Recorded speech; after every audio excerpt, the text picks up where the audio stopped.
Hey everybody, Jason with J Scott Property Management, and today what we're going to be talking about is what to do if you have a household where one of the leaseholders, one of the adults, wants to be removed from the lease agreement.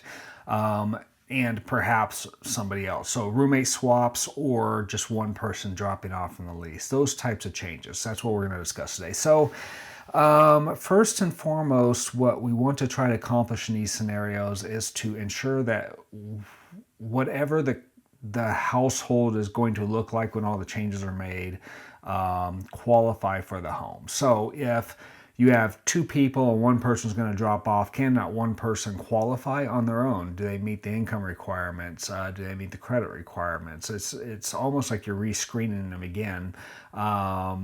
To a certain effect. I wouldn't necessarily run a new credit report, but going back through, checking their income, seeing if anything's changed, and making sure you have all the information to know that they can in fact afford this home on their own and they do qualify on their own. If that's the case, then that's usually okay.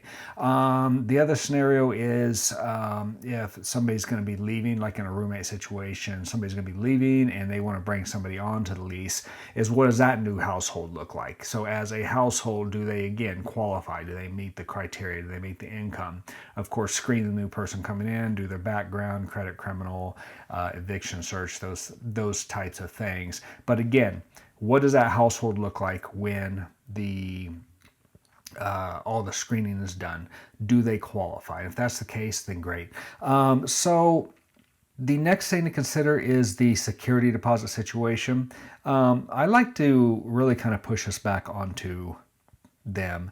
Of course, we want to have in writing what the agreement typically is, but I don't want to get into a situation where that tenant who has left then comes back later on and says, well, half the security deposit was mine. There's a couple different ways you can approach this, but whatever you end up doing, make sure to get that in writing. So for example, if it is agreed between those two tenants and you that the deposit is going to be left at the home, get it in writing. As simple as that. If it is agreed that they are going to, that deposit's going to be returned to both of them and a new deposit is going to be paid, fine, collect the new deposit and split the other in however that is going to go. Again, get it in writing, make sure that it's all squared up on the front end of that scenario. That way it doesn't catch you later on. Same with roommate situations.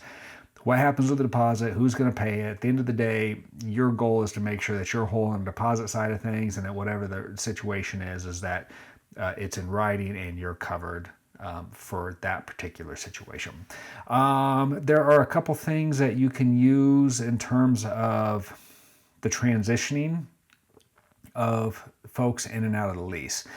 So one way is you can create a brand new lease, which could be a little much in terms of, redoing all the paperwork, but in some scenarios, I think that's appropriate.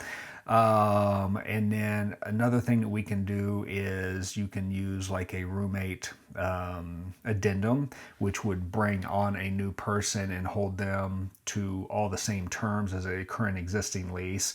And then another form you're going to want to have and utilize is for the person going out, and that's going to be some sort of release, like a roommate release or a tenant release of some sort, where all parties agree to this scenario. So again, make sure that all parties are listed, that exactly the terms of the release or the addition are in there, and make sure that everybody that is going to live in the home, stay in the home, or be added to the home signs, and everybody that's going to be leaving the home also signs along with your signatures as well, and keep copies of that. Again, documentation is the most important part of that. Especially with roommates, but I would say in all, I would also consider charging a fee. I have had some college units that, there's a higher turnover of roommates in those scenarios. And, doing this stuff takes your time. And I would charge a fee of some sort or another, 150, 250, 300 bucks, whatever it is you decide that your time is worth. But that way it's not just willy-nilly. And if you end up having 3, 4, again, you don't have to let that many swaps occur. But whatever the case may be, if there are multiple swaps or changes along those lines, at least then you're getting compensated for some of your time to put into that. So that's how I would approach roommate swaps, changes in the tenant composition of the home.